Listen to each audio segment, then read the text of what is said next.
안녕하세요. 저는 아주대병원 정신건강의학과의 조선미입니다. 네, 치료가 끝나고 나면 아마 이제 이 병이 끝났구나 라고 생각을 잠깐 할 수 있을 것 같아요. 그렇지만 일상으로 돌아와 보면 삶이 그 전하고는 이제 확 달라져 있다, 이런 점을 느끼실 텐데요. 우선 치료가 끝난 분들이 주로 겪는 문제들은 뭐 이런 것들이 있는 것 같아요. 신체적인 고통이 1차적으로 몰려오고, 뭐 다들 느끼시겠지만 일단 통증이 좀 있고, 그다음에 아주 많은 분들이 피로도를 느끼십니다. 그러니까 그 전에 내가 100을 할 수 있었다면 이제 50도 자신 없어. 심지어 그 50을 할 때도 효율성이 굉장히 떨어져. 그러니까 이제 마치 내가 아닌 것처럼 효율성이 굉장히 떨어진 자기 자신을 발견할 수 있고요. 그동안 해왔던 내 역할에 더해서 굉장히 큰 역할이 하나 주어집니다. 건강 관리를 해야 된다는 거죠. 그냥 뭐 감기처럼 병에 걸려서 뭐 약 먹고 다 낫어, 뭐 이런 병이 아니기 때문에 식이 조절을 해야 되고, 또 뭐 운동요법 이런 것들을 아프기 전에는 뭐 해도 되고 안 해도 되고, 뭐 하면 좋은데 힘드네, 이런 것들을 일상으로 받아들여서 지속해야 된다는 부담이 생깁니다. 그리고 나면 정기검진 때가 다가오죠. 근데 제가 들어본 바로는 이 정기검진이 굉장히 큰 스트레스라고들 하세요. 그러니까 이번에 갔는데 그 사이에 뭐 좀 다시 재발한 건 아닌가 해서 그 한 달 전부터 굉장히 스트레스가 크고, 당일날은 막 심장이 터질 것 같다, 이런 표현을 하시는 분들도 있습니다. 그래서 결과가 좋으면 그날은 굉장히 기분이 좋아요. 근데 또 이제 며칠 지나면 같은 일이 반복되는 거죠. 그리고 선생님으로부터 뭐 이번에는 뭐 이제 이런 걸 좀 조심해 주세요, 뭐라든지 이 요법을 조금 더 꼼꼼하게 해주세요 하는 이제 이야기를 들으면 또 이제 집에 와서 거기에 맞춰서 생활을 바꾸는데 노력을 해야 되고, 또 이제 요런 장애물도 있습니다. 주변에서 끊임없이 이게 좋다더라 저게 좋다더라 하는 얘기를 들었을 때 그 방법들을 이렇게 좀 골라야 된다는 거죠. 귀가 여리신 분들은 이제 고민을 많이 한다는 말을 들었습니다. 그래서 어떤 검진과 어떤 정보 검색, 이제 이런 부담이 하나 있고, 제가 이번 시간에 강조하고 싶은 건 정서적 고통입니다. 약물 치료의 결과로 뭐 자연스럽게 우울을 느끼시는 분도 있지만, 이 너무나 변화한 내 삶, 이전에 상상도 하지 못했던 어떤 큰 변화 때문에 사실 어느 정도의 우울은 당연히 느끼시는 것 같고요. 불안도 굉장히 크죠. 앞으로 어떻게 되지? 나 과연 오래 살 수 있을까? 우리 애들 뭐 크는 거 다 볼 수 있을까? 뭐 이런 실질적인 두려움이 이제 확 몰려옵니다. 그래서 이제 이런 것들이 만성적으로 어떤 삶의 밑자락을 깔고 가는 이제 스트레스가 되죠. 그다음에 대인관계에서도 큰 변화가 생깁니다. 일단 이제 이미 알고 있던 사람들과의 관계가 이제 어떻게 끌어가야 되나, 뭐 이런 고민들이 되시는 것 같은데, 저도 최근에 제 친구가 이제 위암 진단을 받았어요. 근데 일단 연락을 끊더라고요.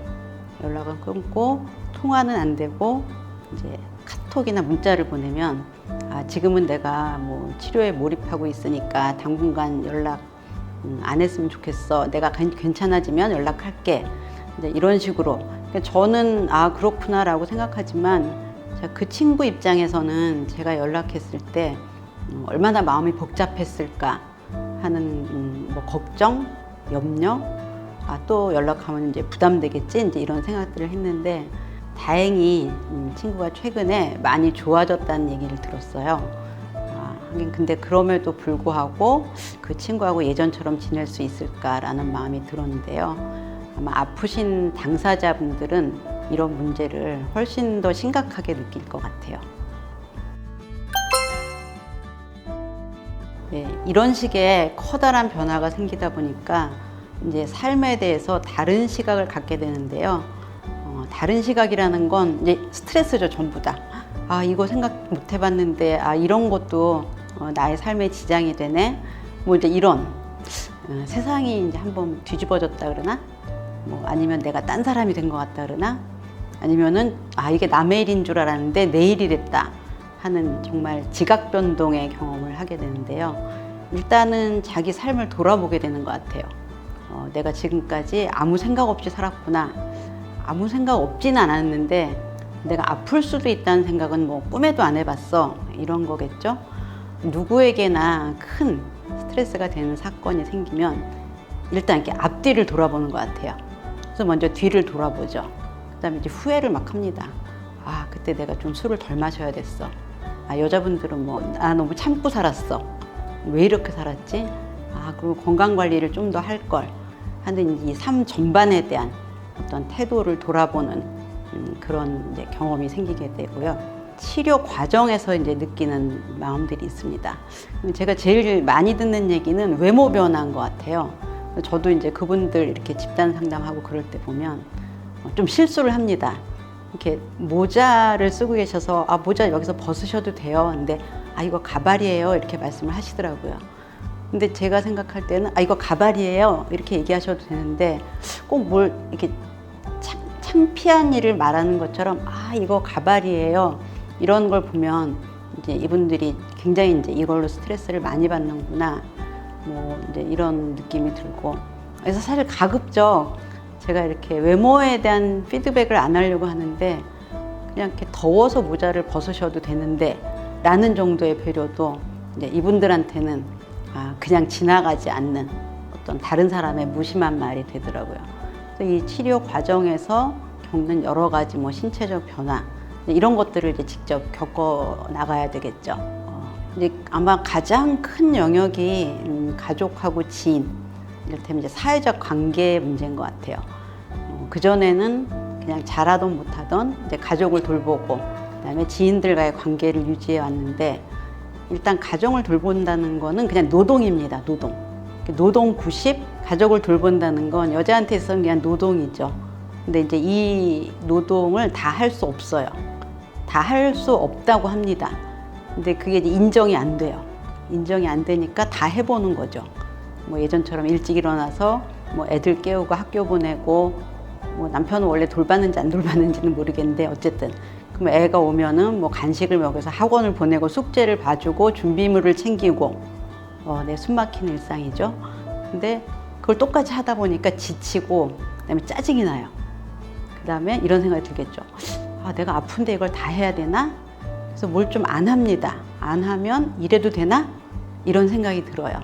그래서 이 죄책감과 피로와 뭐 분노, 아, 남편은 뭐 하는 거야? 넌 건강하잖아. 뭐 이제 이런 가족에 대해서 끊임없이 떠오르는 이 여러 가지 복합적인 감정. 이제 뭐 이런 것들이 저는 이미 가정을 이룬 분한테는 제일 큰 스트레스, 제일 자주 부딪히는 어려움이 아닐까 그렇게 생각이 돼요. 제가 지금까지 말씀드린 내용은 참 우울한 내용이죠. 내가 이제 암을 앓게 됐을 때 대다수의 사람들이 느끼는 어떤 실질적인, 신체적인, 심리적인 이제 변화인데 이렇게 들으면 맞아 나도 그래. 나 이거 정말 스트레스 많어. 내가 무엇에 스트레스를 받나 하는 걸 이번 기회에 한번 정리해 보시는 것도 좋을 것 같아요. 이제 저는 심리학자인데 심리학에서는 스트레스를 되게 복합적으로 정의를 하고 있습니다. 이를테면 암에 걸렸다라는 사건 자체는 스트레스 사건이죠. 스트레스 사건 자체가 스트레스가 돼요. 그리고 스트레스가 생겼을 때 느끼는 뭐 어떤 마음의 압박, 긴장 이런 것도 스트레스가 됩니다. 근데 몸이 아픈 거랑 마음의 압박과 긴장은 다른 거거든요. 그러니까 누구나 다 몸이 아프면 그거 불안하잖아 라고 하는데 그냥 다른 거라는 거죠. 뭐 예를 들면 내가 감기에 걸렸을 때 긴장하지 않거든요. 근데 감기는 그냥 감기도 아픕니다. 근데 긴장하지 않는 거. 긴장이라는 건 그냥 마음의 반응이라는 거예요. 그래서 내가 암이니까 꼭 불안해해야 할 필요는 없다는 거죠. 당연히 불안하잖아. 그렇죠. 딴 사람은 안 불안할 수도 있어요. 덜 불안할 수도 있어요. 그러니까 내가 유난히 불안하고 긴장할 수도 있다. 그것도 스트레스의 굉장히 큰 요인입니다. 그래서 이제 이 경우는 기질이 참 큰 영향을 미치는 것 같아요. 원래 좀 걱정이 많으신 분들이 훨씬 더 스트레스를 많이 받고 그다음에 잘하려고 하는 분들도 굉장히 스트레스를 많이 받으시더라고요. 뭐 이를테면 시기를 할 때 한 번이라도 거기에 어긋나면 굉장히 그날 밤에 잠을 못 이루고 이런 분들이 있고, 또 어떤 분들은 아이 뭐 좀 한두 번은 이제 뭐 이렇게 생각하시는 분들도 있어서 이것도 굉장히 개인차가 큽니다. 자, 그 다음에 이제 조금 더 우리가 초점을 두어야 하는 부분은, 자, 내가 암 환자라 그래서 24시간 나 암 환자야, 암 환자야, 암 환자 이렇게 생각하지 않아요. 그냥 어느 순간 어떤 상황, 뭐 이제 이럴 때 딱 그거를 느끼게 되거든요. 그래서 특정 상황 아니면 상태, 이제 여기에 대한 반응이 사실은 가장 몸에 해로운 스트레스 반응이라고 하는데, 예를 들면 이렇게 청소를 막 하다가 피곤해 하면서 그 다음에 이제 나 암이야. 나 암인데 내가 왜 지금 청소를 하고 있지? 나 암이야. 이게 몸에 안 좋으면 어떡하지? 이런 식으로 어떤 순간에 느끼는 내 상태에 대한 반응, 이게 제일 큰 스트레스가 돼요. 그러니까 나는 환자라서 힘들어, 뭐 이런 것들이 스트레스라고 생각하지만, 사실은 일상에서 순간적으로 느끼는 어떤 반응들이 가장 스트레스가 되기 때문에 요것들을 잘 분석해서 다루면 지금보다는 훨씬 스트레스를 덜 느낄 수 있습니다. 예, 자, 스트레스 요인 중에서 아마 자녀들로 인한 스트레스가 가장 깊고 진하고 오래 가는 것 같아요. 그래서 저는 이제 애들한테 이렇게 해주시라는 것 대신에 아이들이 어떤가를 먼저 알려드릴게요. 이제 아이들이 엄마가 아플 때 이러이런 마음이구나 하는 걸 알면 훨씬 더 아이들한테 좀 자연스럽고 서로 스트레스가 안 되게끔 행동하실 수 있을 텐데요. 사실 엄마는 아이 마음을 하나도 모릅니다. 대부분. 그러니까 우리 애가 예를 들면 내가 아파서 엄마가 이것도 안 해주고 저것도 안 해주고 맨날 신경질만 내고 나만 미워해 이렇게 생각할 것 같잖아요. 전혀 그렇지가 않습니다. 굉장히 딴 마음이에요. 그리고 이 딴 마음이라는 걸 제가 알고 있는 이유는, 이미 성인이 되신 분들 중에서 옛날에 우리 엄마가 아팠는데요 라고 말하는 분들의 이제 상담 내용을 토대로 말씀을 드리는 거니까 제가 추정해서 말한다고 생각하지 마시고요. 심사숙고해서 들어주시기 바랍니다.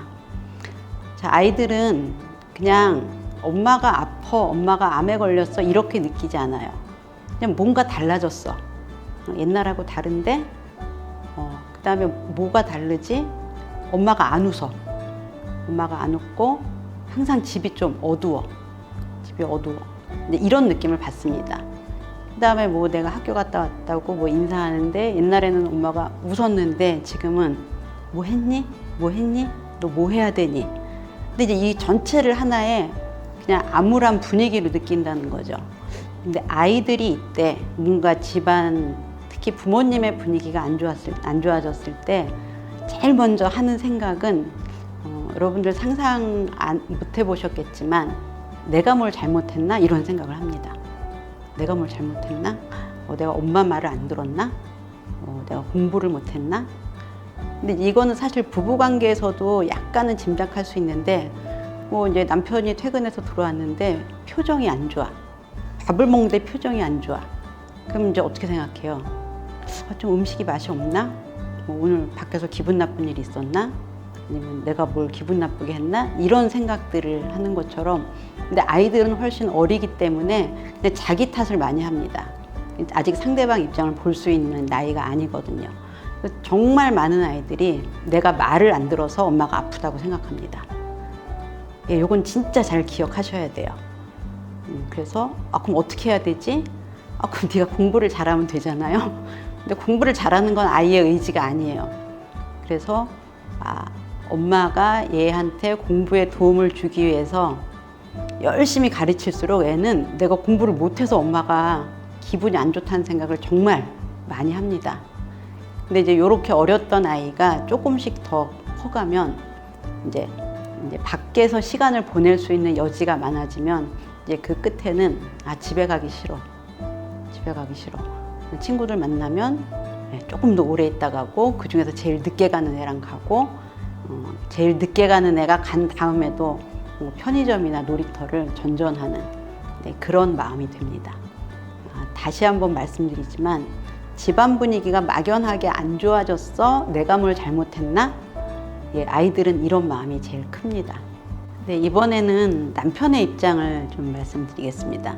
아마 남편들이 이런 마음을 갖고 있는지 또 아내들은 꿈에도 모를 텐데요. 아내가 아프면 남편들이 제일 먼저 하는 생각은 나 이 사람 없이 어떻게 살지? 그러니까 이 사람을 너무 사랑하는데 사랑하는 사람 없이 어떻게 살지? 이런 건 좀 아닌 것 같아요. 낭만적이진 않습니다. 그냥 내 삶이 아내를 중심으로 이렇게 지탱을 하고 있는데 한쪽 축이 무너진다고 생각하지 않고요. 남자들은 세 축이 무너진다고 생각합니다. 그러니까 나는 돈 버는 역할을 했고 아이들을 조금 돌봤는데 이를테면 아이들을 돌보는 큰 축, 또 아내가 사실은 나를 돌보고 있습니다. 알고 보면 아내가 정서적으로 나를 지지해 주는 걸 분명히 남편들은 알고 있기 때문에 나는, 애들은, 우리 집은 이렇게 해서 좀 세상이 무너지는 느낌을 받는다는 걸 제가 많은 고백을 받았어요. 자, 그러다 보면 안 되죠. 그렇게 하면 내가 가장인데 이렇게 무너지면 안 되니까 나는 의연한 모습을 보여줘야 돼. 이제 이런 마음을 굉장히 이제 강하게 갖습니다. 근데 이제 이 의연한 모습이 부인한테는 되게 무심하게 보이는 거죠. 그래서 제가 이렇게 많은 암 환자분들 남편분께 물어봤는데 혹시 부인이 더 아파져서 먼저 곁을 떠나면 어떨 것 같으세요? 그러면 상상할 수 없어요. 이렇게 얘기한 다음에 저한테 화를 내시더라고요. 왜 나로 하여금 그런 생각을 떠올리게 하냐. 그러니까 그냥 없으면 어떡하자는 두려움이 너무 큰 나머지 그냥 의연하게 대처해야지 그러면서 이제 아내의 병을 부정하는 경우가 많습니다. 그러니까 심하지 않대잖아 뭐 이렇게 얘기하는 것들도 사실은 그 끔찍한 상황을 피하기 위한 거고 아내 입장에서는 내가 하나도 안 중요하구나 이런 오히려 거꾸로 오해할 수는 있는데 속마음은 그렇습니다. 그 다음에 이제 집에 일찍 가서 도와줘야 되는데 하는 생각은 많이 합니다. 그건 제가 보장할 수 있어요. 도와주는 행동으로 이어질지는 알 수 없습니다. 내가 하던 일에 맥락이 있기 때문에 그걸 이렇게 끊고 의도적으로 집으로 돌아가는 건 사실 남편 입장에서는 되게 쉽지 않아요. 그래서 남편이 일찍 오지 않는 건 나를 사랑하지 않는 거야 라고 생각하실지 모르지만 그냥 남편은 지금 생계 플러스 생존의 연장선에서 괴로워하고 있다. 이런 점을 이해하면 좀 남편에 대한 원망, 미움 이런 것들이 좀 덜하지 않을까 싶습니다. 자, 그다음에 뭐 중요도는 좀 떨어지지만 이제 친구나 지인들, 뭐 그다음에 친정 부모님들, 형제들 이제 이런 분들에 대한 감정도 참 복잡해지는데요. 이분들의 감정을 좀 말씀드리면 좀 마음이 편해지시지 않을까 싶은데 1번 충격을 받습니다. 지인들은 이를테면 제 친구가 진단을 받았다고 했을 때 저는 그 친구 걱정도 됐지만 나도 그럴 수 있는 때구나. 그 다음에 되게 슬퍼집니다. 우리가 그럴 때가 됐구나 라든지 삶이라는 건 이렇구나 하면서 사실은 직접 진단을 받은 분들과 유사한 그렇지만 좀 약한 경험을 해요. 이제 그 다음 단계는 내가 친구를 어떻게 대해야 되지? 라든지 어떻게 보지? 뭐 이런 굉장히 묘한 감정이 있어요. 예를 들면 적극적으로 가서 내가 뭘 도와주고 뭐 좀 반찬을 만들어다 주고 자주 가고 이런 것들은 좀 성격이 외향적이면 그렇게 돼요. 바로 도와주는. 근데 그런 분이 아닌 경우에는 이 상황에 대한 내 감정을 좀 어느 정도 정리를 해야 돼요. 가서 아무렇지도 않은 척 해야 되나? 라든지 뭐 좀 적극적으로 개입을 해야 되나? 라든지 좀 좋은 치료 방법을 좀 내가 알아갖고 가야 되나? 이렇게 되게 복잡해요. 그리고 상대가 뭘 원하는지 되게 혼란스러워집니다. 왜냐면 바뀌었거든요. 기존의 관계나 상황이. 그러다 보니까 약간 전화 한번 해야지 하는 것들을 좀 미루게 되고 전화를 하면 이렇게 쭈뼛거리게 되죠. 너 괜찮아? 라든지 좀 어때? 괜찮지? 뭐 이렇게 되게 많은 레파토리를 머릿속으로 생각해요. 근데 그 이유는 상처받지 않을까 하는 걱정이거든요. 그래서 이렇게 말해서 상처받으면 어떡하지? 이렇게 말하면 기분 나쁘지 않을까? 그래서 이런 복잡 미묘한 감정들이 중간에 끼어들면서 아픈 사람 입장에서도 저 친구가 좀 달라졌어. 내가 이렇게 아픈데 알아주지 않아. 이제 이런 마음이 드는 거죠. 그래서 내 지인들도 나 못지않게 내 병 때문에 마음이 불편하다. 예전 같지 않다 하는 점을 이해하시면 조금 그래도 마음이 편해지지 않을까 하는 생각이 듭니다. 스트레스에 대해서 쭉 말씀을 드렸는데 건강한 스트레스 방법을 말씀드리기 전에 이렇게는 하지 마시라는 걸 먼저 말씀드릴게요. 왜냐하면 다수가 이런 방법들을 쓰고 있거든요. 그래서 첫 번째 방법은 회피입니다. 회피. 행동적으로 인지적으로 회피를 하는데 이제 행동으로의 회피는 뭐 다 아실 거예요. 친구 안 만나기 라든지 애 학교에 안 나타나기 라든지 밖에 잘 안 나가기, 보여주기 싫으니까 이제 이런 회피 행동은 사실 그 상황을 더 악화시켜요.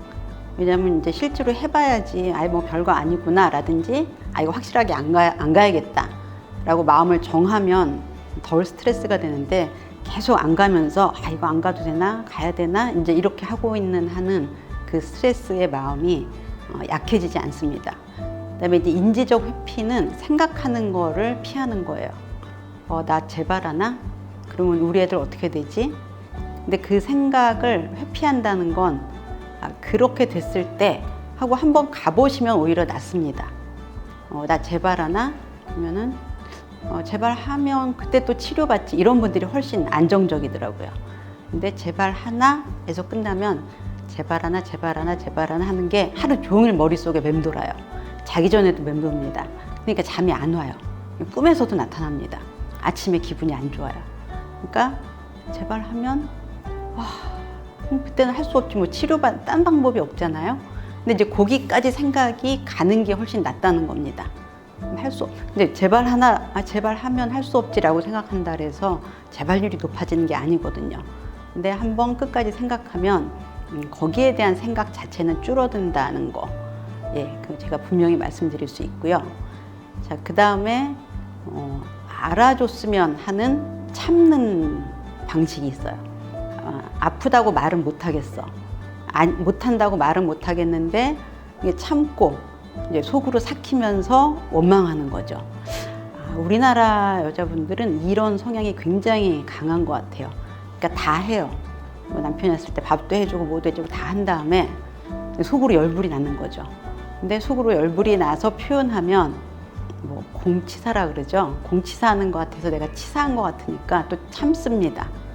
참으면 그 다음날에 또 남편이 아무렇지도 않게 밥을 먹으면 내가 어제 그렇게 힘들게 해줬는데 모르는 거야. 저 배은망덕하고 괘씸하고 저건 남편도 아니야 라는 마음이 듭니다. 다 그렇게 생각하시죠? 제가 다 알고 있습니다. 이 3일째가 되면 이제 다른 걸로 화를 냅니다. 이거 옷 제대로 벗어놓은 거야? 이러면서 큰 소리가 나고 옷을 집어 던지지는 않으시겠지만 저는 좀 집어 던질 수도 있을 것 같아요. 그래서 참고 속으로 삭히면 이렇게 사가지지가 않는 게 감정이에요. 그냥 누적돼서 엉뚱한 데 가서 터집니다. 그래서 이 방법도 좋지 않고요. 이제 그 다음에 그냥 마냥 자포자기 하시는 분들이 있어요. 자포자기.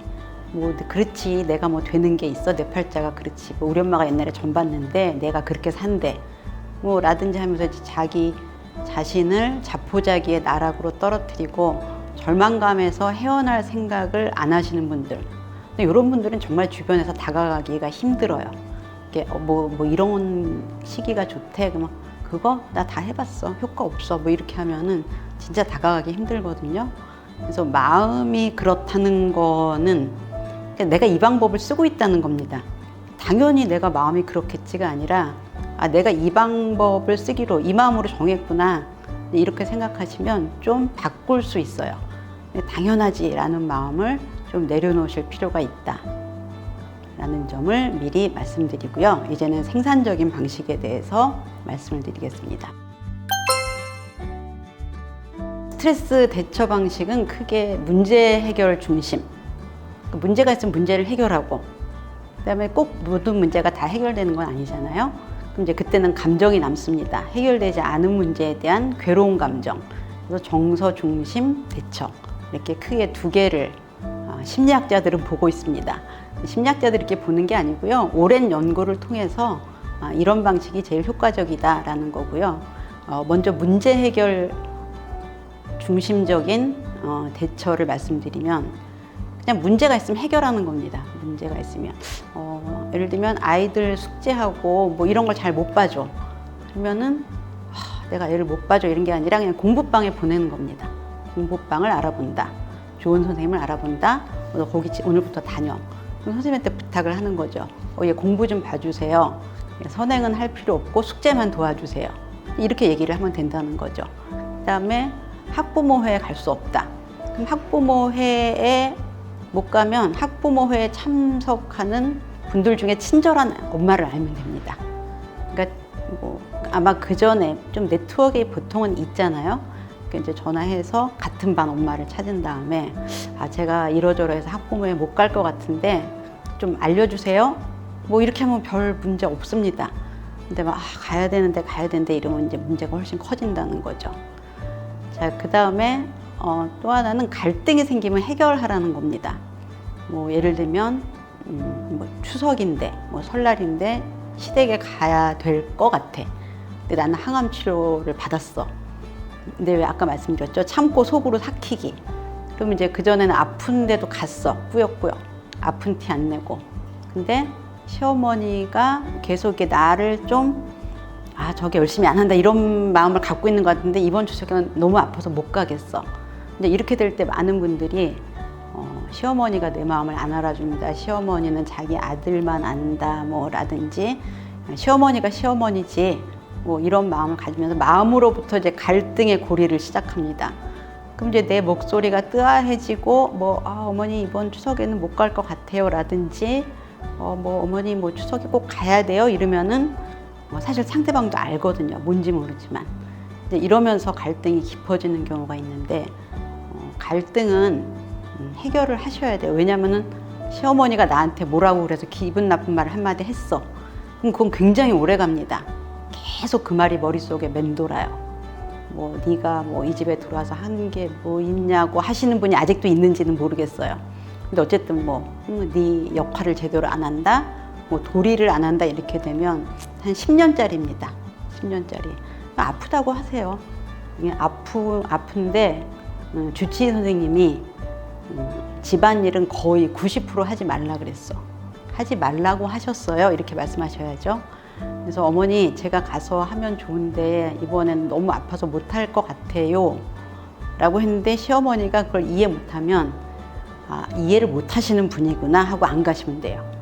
근데 이렇게 내가 참고 아픈데 억지로 했다가 그걸 갖고 뭐라 그러고 이런 거보다 그냥 이해를 못하시면 그래 시어머니는 서운하시고 나는 못하는 며느리야 이렇게 좀 정리를 하시는 게 훨씬 더 스트레스는 덜합니다.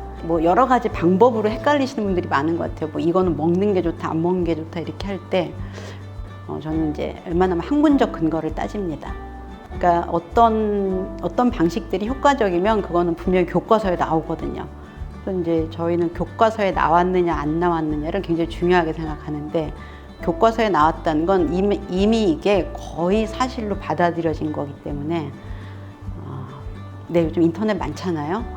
그래서 그냥 아무거나 보지 마시고요. 그냥 웬만하면 주치의 선생님 말씀을 따르는 게 제일 합리적인 해결 방식입니다. 자, 이렇게 해서 모든 문제가 해결되지는 않습니다. 해결이 안 되는 게 더 많겠죠. 아까 말씀드린 관계의 문제라든지 아니면 병 자체에 대한 문제들. 이제 이런 해결되지 않는 문제들은 감정을 남긴다는 데 문제가 있어요. 어떤 감정. 자, 많은 분들이 이렇게 좀 말씀드리기에도 참 마음 아픈 일인데 우리 애들이 클 때까지 내가 살아있을 수 있을까? 이런 질문을 굉장히 많이 받습니다. 그런 질문을 받으면 저도 사실 할 얘기가 없어요. 자, 근데 이런 생각이 들면은 그 슬픔에 사로잡혀요. 그 슬픔에 사로잡히면 못 살 게 분명해. 이런 생각으로 갑니다. 그런 생각을 하는 순간 그 생각과 일치하는 감정이 떠올라요. 이게 심리적으로 이제 자연스러운 현상인데 그 감정을 느끼면 그 생각이 더 사실인 것 같습니다. 자, 근데 제가 알기로는 재발률이 얼마인지 남은 생존 기간이 얼마인지는 진짜로 예측하기가 힘들어요. 그래서 애들이 클 때까지 못 살면 어떡하지? 라는 생각이 떠오를 때는 합리적인 생각을 하시라는 거죠. 알 수 없어. 알 수 없어. 그리고 지금 내가 하는 생각은 가장 부정적인 생각이야. 왜냐? 마음이 안 좋거든. 이제 하는 게 합리적인 생각하기입니다. 저는 그냥 알 수 없어가 제일 맞는 것 같아요. 예측하기 어려워. 나는 좀 오래 살았으면 좋겠어 하는 바람을 살짝 더해서 생각하면 좀 가벼워집니다. 어떻게 가벼워지냐 생각을 그냥 그렇게 하는 거예요. 그러니까 아니 알 수 없잖아요. 알 수 없으니까 빨리 죽는다는 생각은 할 필요가 없는 거죠. 많은 분들이 저보고 되게 직설적이라고 하는데 저는 어떡하지라는 생각을 많이 안 하는 게 제 스트레스 관리의 핵심입니다. 그냥 모르는 건 모르는 거고 아는 건 아는 거고 뭐 이렇게 생각하는 거 네, 여러분한테 강추합니다. 자, 그리고 이제 감정에 대한 어떤 대처 방식 중에 또 정말 중요한 건 감정을 실제로 표현하는 건데요. 서운함과 원망이 핵심인 것 같아요. 서운해, 화가 나. 가족들이 크겠죠. 한 청소년쯤 된 자녀들은 엄마가 이렇게 아픈데 안 도와준다는 서운함이 굉장히 많으시더라고요. 근데 이제 아이들 입장에서는 엄마가 뭘 필요로 하는지도 모르겠고, 어떤 때는 이러거든요. 이렇게 막 뭘 하려고 그러면, 야, 너는 가서 공부나 해. 너 학원 숙제 했어? 야, 너는 학원 숙제 잘하는 게 엄마 도와주는 거야. 이렇게 얘기하다가 학원 숙제하고 좀 핸드폰을 하고 있으면, 너 지금 이러고 있는 시간에 청소라도 좀 한번 해줘. 이러거든요. 애들은 헷갈립니다. 근데 엄마가 뭐 나빠서 그런 건 아니에요. 그냥 그때그때 떠오르는 생각이 다를 뿐인데, 그냥 엄마는 네가 뭐 저녁 먹은 설거지를 해줬으면 좋겠어. 라든지 뭐 학교 갔다 와서 청소기를 한번 돌려줬으면 좋겠어. 라고 그냥 얘기를 하세요. 그다음에 내가 아픈데 네가 이런 정도도 안 해주면 좀 서운할 것 같아. 라고 말씀을 하시라는 거죠. 그리고 진짜 부탁하고 싶은 건 정해주세요.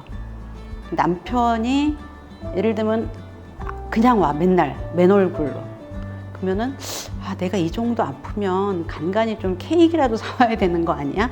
뭐 내가 좋아하는 홍시라도 좀 사와야 되는 거 아니야? 뭐 이렇게 생각할 수 있는데요. 남편분들이 제일 힘들어하는 주문 중에 하나가 맛있는 거 사오라는 주문이래요. 맛있는 게 뭐지? 그래서 A를 사가. 나 이거 안 좋아해. 그럼 B를 사가. 오빠 내가 뭘 좋아하는지도 몰라? 근데 이제 사실 고민하고 산 거거든요. 그래서 그냥 당신이 집에 올 때 치즈 케이크, 그것도 이렇게 한 통 말고 한 피스를 사왔으면 좋겠어. 내가 치즈 케이크 좋아하거든. 치즈 케이크를 좋아하는 걸 몰라? 이렇게 생각하면 골치 아파요. 그래서 감정은 적절히 표현하고, 그럼 이제 그 감정을 표현하면 상대는 그럼 내가 어떻게 해주기를 원하는 거지? 이런 마음이 들어요. 그러니까 아까처럼 뭐 예를 들면 중간에 한번 전화를 해줬으면 좋겠다든지, 뭐 일주일에 2번 애들 숙제를 봐줬으면 좋겠다든지 이렇게 행동으로 바꾸지 않으면 네, 이 악순환의 고리는 끊어지지 않습니다. 네, 그리고 이제 건강한 분들은 굉장히 이렇게 좀 힘들게 생각하시는데, 아프니까 아픈 걸 도와줄 수 있는 그 이완 훈련을 꼭 하셨으면 좋겠어요. 이완 훈련이라는 거는 이게 몸을 순서대로 이완하는 그 전체 방식을 계속 하는 거거든요. 근데 이완 훈련을 한참 하다 보면 내가 이렇게 막 열이 오를 때, 기분이 나쁠 때 숨을 한 번이라도 배까지 갖고 갔다가 올라오면 그때 그 열기가 좀 식습니다. 해보신 분들은 알 거예요. 저도 이제 오래 해봤는데, 이제 뭐 남편 때문에 너무 화가 난다 하는 경우를 빼면 대체로 됩니다. 그냥 순간적으로 이렇게 숨을 탁 복식 호흡으로 가면 몸이 가라앉을 정도로 좀 연습을 하셨으면 좋겠어요. 이완 훈련과 호흡 훈련은 그냥 어느 순간 되는 게 아니거든요. 꾸준히 운동하듯이 하면 스트레스 관리에는 정말 큰 도움이 됩니다. 네, 지금까지 여러 가지 방법을 소개시켜 드렸는데요. 어떤 분은 도움을 받고 또 어떤 분은 크게 도움이 되지 않는다는 분도 있을 것 같아요. 그래서 제가 오늘 한 내용을 이렇게 총 정리를 해드리면 사실은 아프지만 잘 살아보자는 거거든요.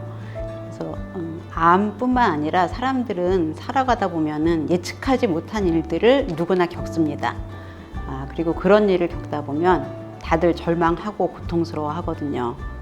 근데 내 사랑하는 가족이 있는 한은 그 사랑하는 사람들도 내 삶의 변화와 함께 고통을 같이 겪고 있습니다. 자, 그리고 내가 그 일을 받아들이건 받아들이지 않건 간에 삶은 계속 흘러가고요. 상황을 내 힘으로 바꿀 수는 없지만 내 마음은 내가 어느 정도 바꿀 수 있습니다. 자, 너무 많은 책임을 지고 있었다면 좀 내려놓으시고요. 너무 걱정이 많았다면 이제는 좀 흘러가도록 내버려 두세요. 주변 사람들이 가장 원하는 건 여러분이 지금 그 자리에 언제까지나 있어주는 것입니다.